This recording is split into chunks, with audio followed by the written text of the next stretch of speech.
Morning, folks. So, I think I'm going to start just reading the Bible. It's part of my morning, but I thought I might as well go ahead and read it and let other people listen to it too, if anybody's interested in that. And as I've come back to my faith only in the last few months, in earnest, and well, I don't know if that's fair to say. I've always been looking for God, but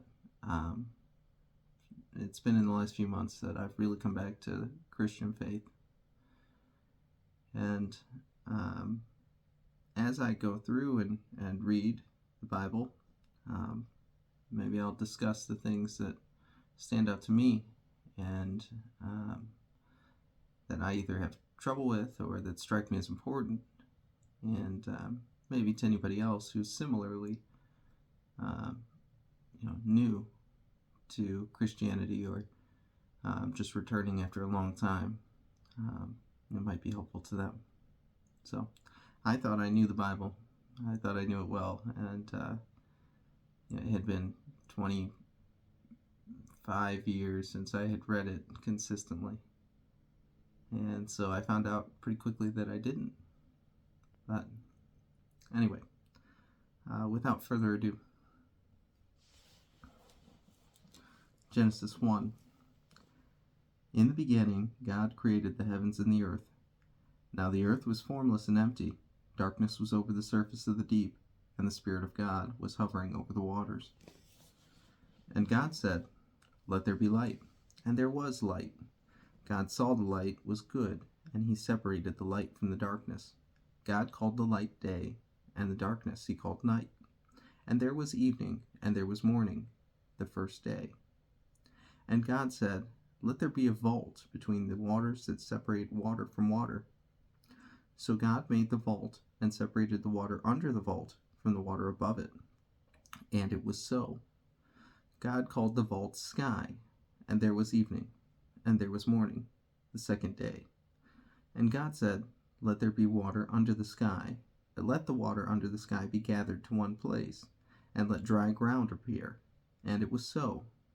God called the dry ground land, and he gathered waters he called seas. And God saw that it was good.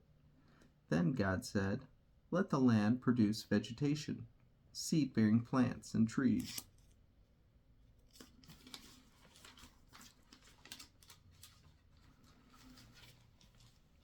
On the land that bare fruit with seed in it, according to their various kinds.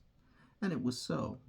The land produced vegetation, plants bearing seeds according to their kinds, and trees bearing fruit with seed in it according to their kinds. And God saw that it was good. And there was evening, and there was morning, the third day. And God said, "Let there be lights in the vault of the sky to separate the day from the night, and let them serve as signs to mark the sacred times and days and years, and let them be lights in the vault of the sky to give light on earth." And it was so. God made two great lights, the greater light to govern the day, and the lesser light to govern the night. He also made the stars. God set them in the vault of the sky to give light on the earth, to govern the day and the night, and to separate light from darkness. And God saw that it was good, and there was evening, and there was morning, the fourth day. And God said, "Let the water teem with living creatures, and let birds fly above the earth, across the vault of the sky." So God created the great creatures of the sea, and every living thing which the water teems and that moves about in it, according to their kinds, and every winged bird according to its kind. And God saw that it was good. God blessed them and said, "Be fruitful, and increase in number, and fill the water in the seas, and let the birds increase on the earth." And there was evening, and there was morning, the fifth day. And God said, "Let the land produce living creatures according to their kinds, the livestock, the creatures that move along the ground, the wild animals, each according to its kind." And so, and it was so.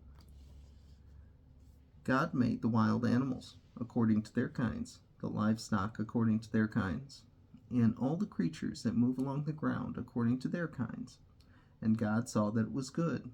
Then God said, "Let us make mankind in our image, in our likeness, so that they may rule over the fish of the sea and the birds in the sky, over the livestock and all the wild animals, and over all the creatures that move along the ground." So God created mankind in his own image. In the image of God, he created them. Male and female, he created them. God blessed them and said to them, "Be fruitful and increase in number. Fill the earth and subdue it. Rule over the fish in the sea and the birds in the sky, over every living creature that moves on the ground." Then God said, "I give you every seed-bearing plant on the face of the whole earth, and every tree that has fruit with seed in it. They will be yours for food. And all the beasts of the earth, and all the birds of the sky, and all the creatures that move along the ground, everything that has breath in it, I give every green plant for food." And it was so. God saw all that he had made, and it was very good. And there was evening, and there was morning, the sixth day. So before we begin chapter 2, the things that stand out to me immediately reading this are Genesis 1:26, where God refers to himself in the plural, and he says, "Then God said, let us make mankind in our image, in our likeness, so that they may rule over the fish in the sea and the birds in the sky, over the livestock and all the wild animals, and over the creatures that move along the ground." And then, in Genesis 1:27, continuing, "So God created mankind in his own image. In the image of God he created them. Male and female he created them." And so that makes me wonder, if God created mankind in his image, and God is referring to himself in the plural, is this foreshadowing the Trinity? Because that's what I generally hear people say. But, so God created mankind in his own image. In the image of God he created them. Male and female he created them. He says that he creates male and female in his image. And so this is difficult for me, because I don't know, is God talking about male and female as being his image? Or is God saying that the ability to create life is his image? The ability to reproduce, to bring forth into the world new life, is his image? Because that would make sense to me, right? God just created all these things. He brought forth life out of nothingness. And to some extent, that's recapitulated through men and women in having children, right? But I don't know that that's typically what people say, or if there's many people that would agree with me about that. And so that's kind of a difficult passage for me to make sense of, because it precedes Adam and Eve, and it presupposes the coming of Eve prior to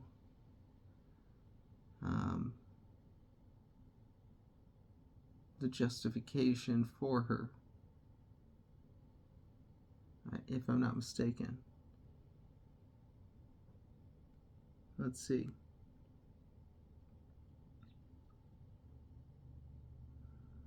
Let us make mankind in our image, in our likeness, so that they may rule over the fish in the sea and the birds in the sky. So he says mankind, and he doesn't say man, he says mankind. So I'm assuming he means plural. And if he means plural, that it's possible that he just meant a race of men and he had intended to make men. But he goes on to say man and woman, male and female. So that can't be it. So then, is God likening himself to male and female, though we always use male pronouns for God?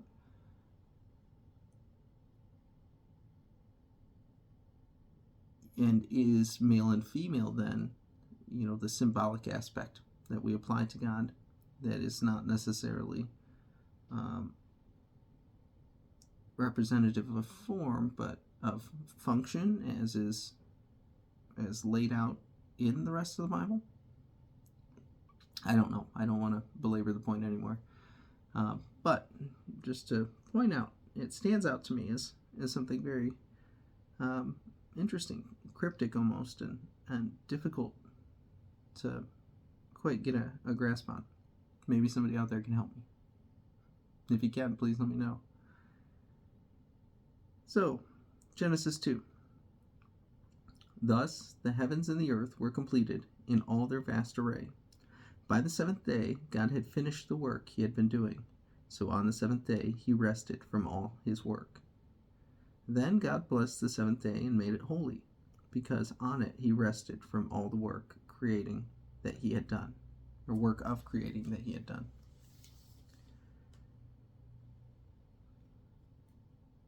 This is the account of the heavens and the earth when they were created, when the Lord God made the earth and the heavens.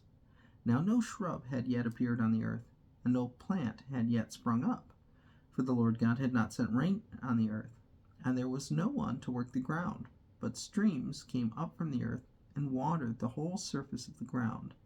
Then the Lord God formed a man from the dust of the ground, and breathed into his nostrils the breath of life, and the man became a living being.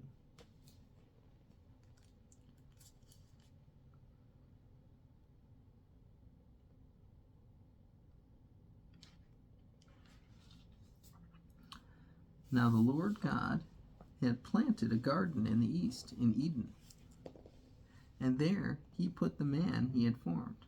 The Lord God made all kinds of trees grow out of the ground, trees that were pleasing to the eye and good for food. In the middle of the garden were the tree of life and the tree of knowledge of good and evil. A river watering the garden flowed from Eden, and there it was separated into 4 headwaters. The name of the first is the Pishon. It winds through the entire land of Havilah, where there is gold. It winds, the gold of that land is good. Aromatic resin and onyx were also there. The name of the second river is the Gihon. It winds through the entire land of Cush. The name of the third river is the Tigris. It runs along the east of the Asher. And the fourth river is the Euphrates. The Lord God took the man and put him in the Garden of Eden to work it and take care of it. And the Lord God commanded the man, "You are free to eat from any tree in the garden, but you must not eat from the tree of knowledge of good and evil, for when you eat from it, you will certainly die." The Lord God said, "It is not good for the man to be alone. I will make a helper suitable for him."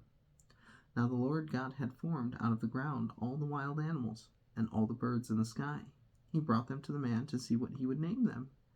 And whatever the man called each living creature, that was its name. So the man gave names to all the livestock, the birds in the sky, and all the wild animals. But for Adam no suitable helper was found. So the Lord God caused the man to fall into a deep sleep. And while he was sleeping, he took one of the man's ribs, and he closed up the place with flesh. Then the Lord God made a woman from that rib he had taken out of the man, and he brought her to the man. And the man said, This is now bone of my bones, and flesh of my flesh. She shall be called woman, for she was taken out of man. This is why a man leaves his father and mother and is united to his wife, and they become one flesh. Adam and his wife were both naked, and they felt no shame. So, this is a short chapter, but wow, there's a lot going on here.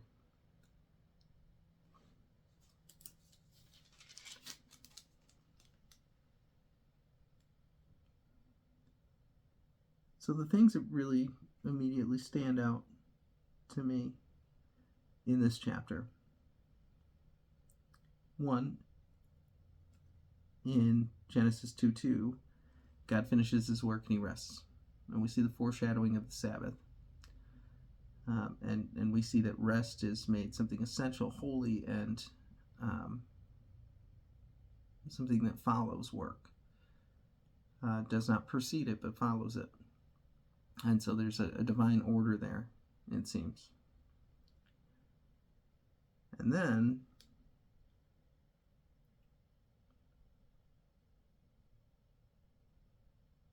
we see that God formed a man from the dust of the ground and breathed into his nostrils the breath of life, and the man became a living being. So this man, we see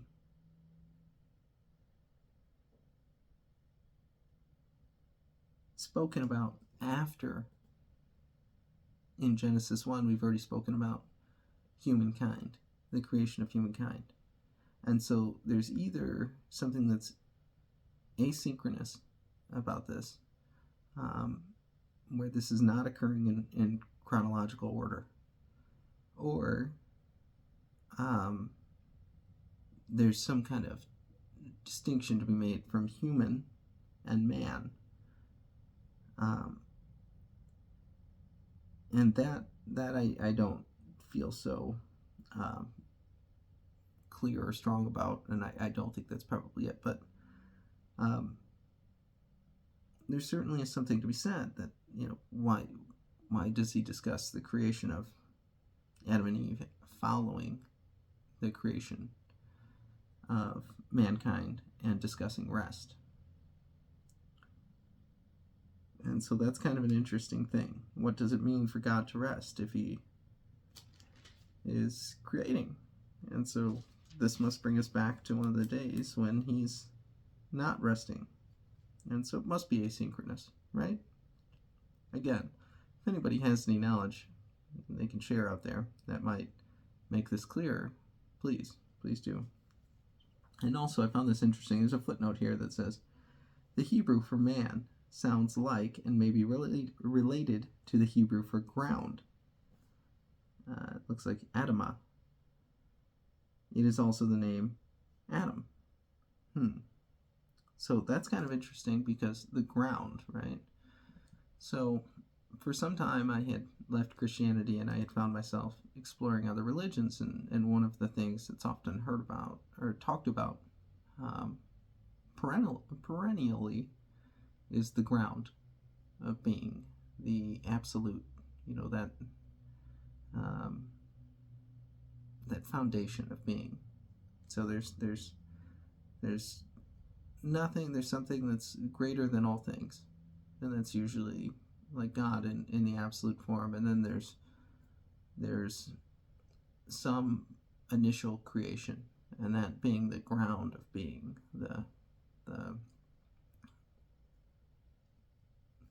the most fundamental point you can get to while still being something and not that which is beyond all things. And so I don't know that this has anything to do with that, and I don't have a ton of confidence in that, in making a comparison there, but it is interesting to me that note is here, and that Adam and ground share common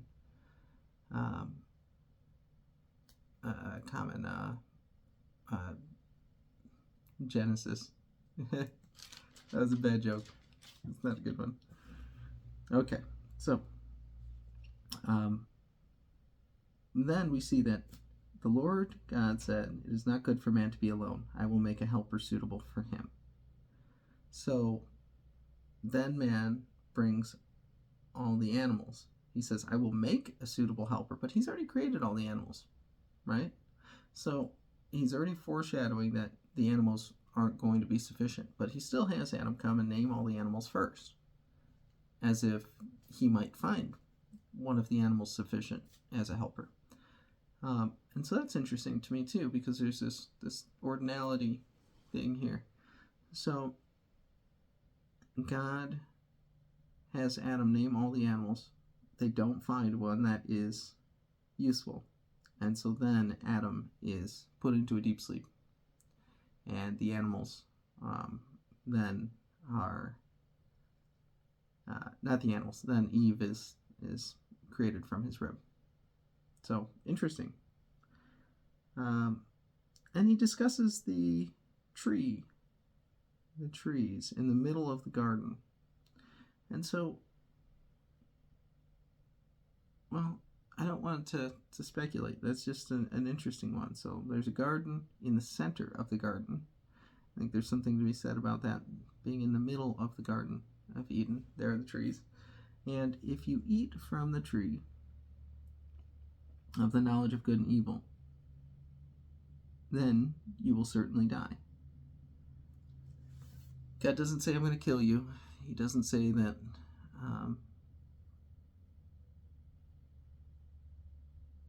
it doesn't say even it will kill you. It implies that there is no death until that happens. So that's kind of interesting too. So, okay. How about we stop there? Have a good morning.